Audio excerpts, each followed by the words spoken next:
bien finalement, surtout ne m'attends pas. Je suis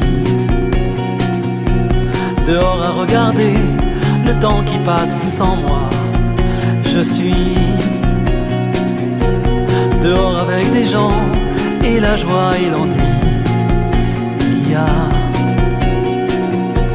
tant à gagner parfois quand le temps vous oublie.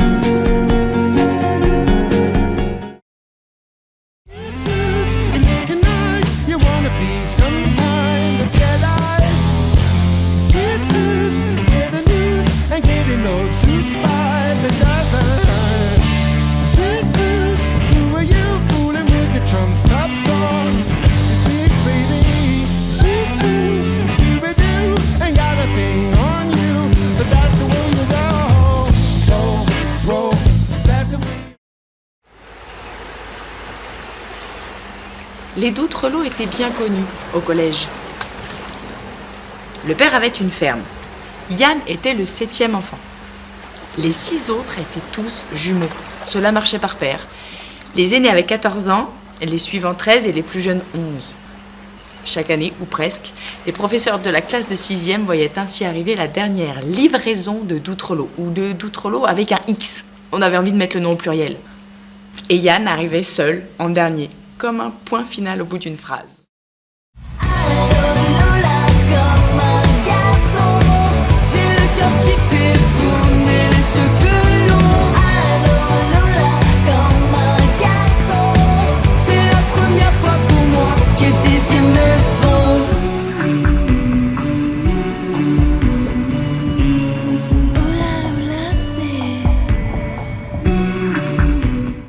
L'histoire des Gueules Noires, c'est l'histoire de deux mineurs qui, après un coup de grisou, restent enfermés dans une poche d'air. L'un est porion, donc il est supérieur hiérarchique, c'est un chef, il est d'origine polonaise. Et l'autre est un jeune Algérien qui, juste après l'indépendance algérienne, débarque en France pour travailler. Et là, il remplace un ami et il se retrouve piégé au fond de la mine. Il n'y connaît rien, c'est l'une de ses premières expériences. Il a peur, il est terrorisé. Vous avez entendu? Vous avez entendu, il y a quelqu'un! Mais on est là! Calme-toi!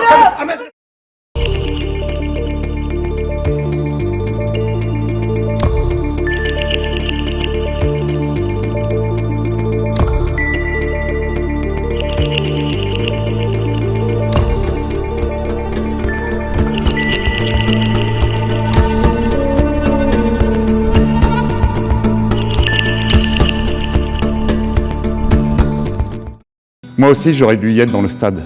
60 000 rétines qui guettent l'ouverture des portes. 30 000 spectateurs.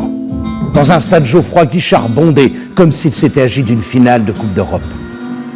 Quand on arrive sur le terrain, on les entend frapper dans leurs mains. Avec eux, nous chantons. Saint-Étienne sera champion. On a touché les étoiles avec la tête dans la lune. On a chanté notre histoire, la la la la, nos rêves et infortune. On en rêvait tellement le soir, sans trouver les mots justes. Puis elle a filé notre histoire, la la la la. J'ai remarqué que j'ai pas la tête du premier contact depuis que je suis célibataire. J'ai essayé de draguer une fille dans la rue en venant, je lui dis « Hé toi !» Apparemment c'était pas le bon ton, parce qu'elle a commencé à courir. J'ai paniqué, je lui dis « Donne-moi ton téléphone !» Apparemment c'était pas la bonne syntaxe, parce qu'elle m'a tendu tout son GSM. J'étais là « Oh non, je suis désolé en fait, je voulais juste ton numéro. » Elle m'a dit « Ah ça, c'est pas possible. » Je lui dis « Pourquoi ?» Elle dit « Bah parce qu'il y a mon mec qui est juste à côté. » J'ai regardé son mec, il m'a dit 07, 20, 30, 40, 50, 60... 06, 12, 20... J'ai dit « C'est pas fini !» Il a dit « Non, ça c'est le mien au cas où si elle répond pas. » Et au début de notre histoire, je l'aimais tellement que j'avais pas faim. Genre j'oubliais de manger. Non. Qui oublie de manger? À part les connasses qui n'ont pas les cuisses qui se touchent, là. Vous savez ce que je dois faire, moi, pour pas avoir les cuisses qui se touchent? Le grand écart.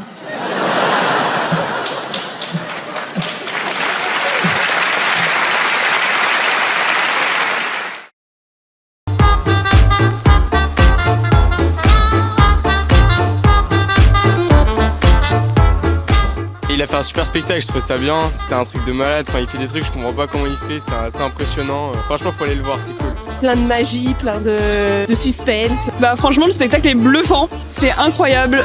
C'est très impressionnant, c'est vraiment bluffant, très prenant comme spectacle. Mais en vrai, si je suis célibataire, c'est pas à cause des femmes, c'est à cause de moi. Je fais le difficile. Mais vous avez envie de vous taper des handicapés, vous ?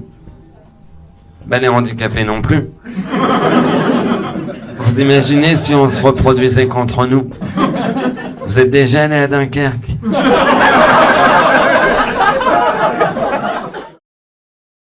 Moi, mon coloc idéal, ça serait quoi? Philippe Etchebest. Oh, je suis maman, j'ai 40 ans, je regarde toutes ces émissions, j'adore Philippe. Oh, qu'est-ce qui m'excite, ça serait mon coloc idéal. De toute façon, moi, j'aime les gros. Mais c'est ma cam, j'ai le droit. J'ai toujours aimé les hommes gros. Plus t'es gros, plus je t'aime. Après, il faut avoir un beau visage, hein. Je suis pas bénévole. Hein. C'est drôle parce que mon mec, il est beaucoup plus mince que moi, tu vois, comme quoi ça veut rien dire. Mais j'ai l'impression que dans ses yeux, je suis Hagrid. Il fait des trucs de fou, je te jure. L'autre fois, on se balade comme ça, il se foule la cheville. Premier réflexe, il monte sur mon dos. Waouh!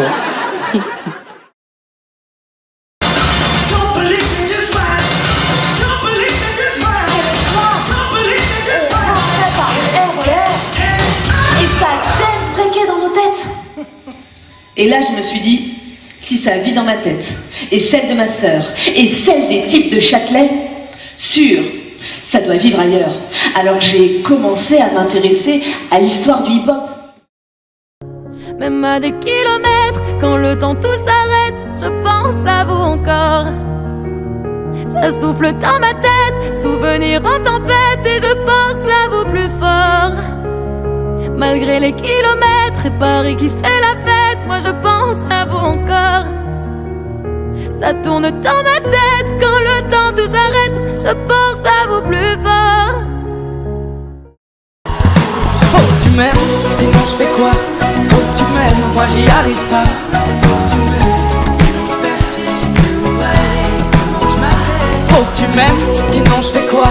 Faut que tu m'aimes, moi j'y arrive pas. Faut que tu m'aimes, c'est n'importe quoi. Faut que tu m'aimes plus fort que moi-même, plus fort que moi-même. Faut que tu crois plus en moi-même que moi. Les vieux adorent l'eau, ça se mélange avec tout, donc ils en profitent, ils sont là. Ça squatte les jacuzzis, c'est les premiers dans les jacuzzis, hein, les seniors. De toute façon, ça se lève toujours très tôt dans la nuit. Hein. Ça croit que ça va claquer, donc 5h du mat. Oh, vivant! Et ils profitent. Donc, se foutent dans les jacuzzis, ils bougent plus de là de la journée. De dos, c'est des chauves dans de l'eau qui bout. On dirait un pot au feu. Ça a parfois la même odeur. Et ils sont là, ils se baladent entre légumes.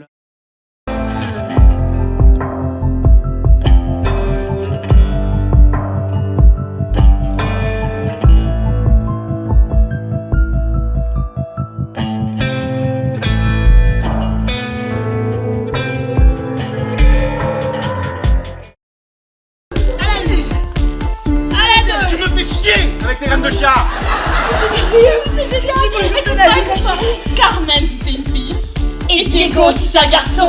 Oh mon amour, je t'aime. Adieu mon chéri. Non. Oh mon amour, ne saute pas, je t'en supplie, je t'aime trop. Moi, tu sais, une pulsion.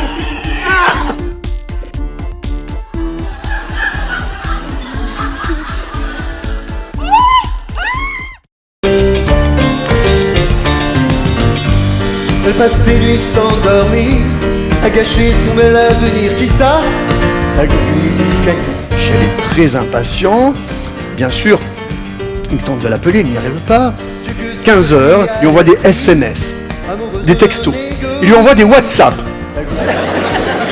Mais voilà là, sous ce chapeau de paille, des taches plein sableux.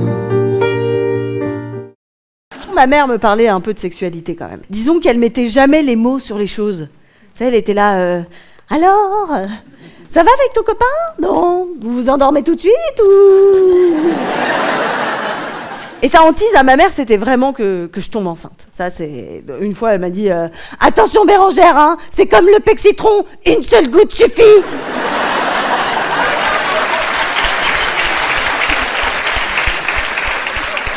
Comment tu veux éduquer ta fille à la sexualité quand tu confonds sperme et dégraissant, hein?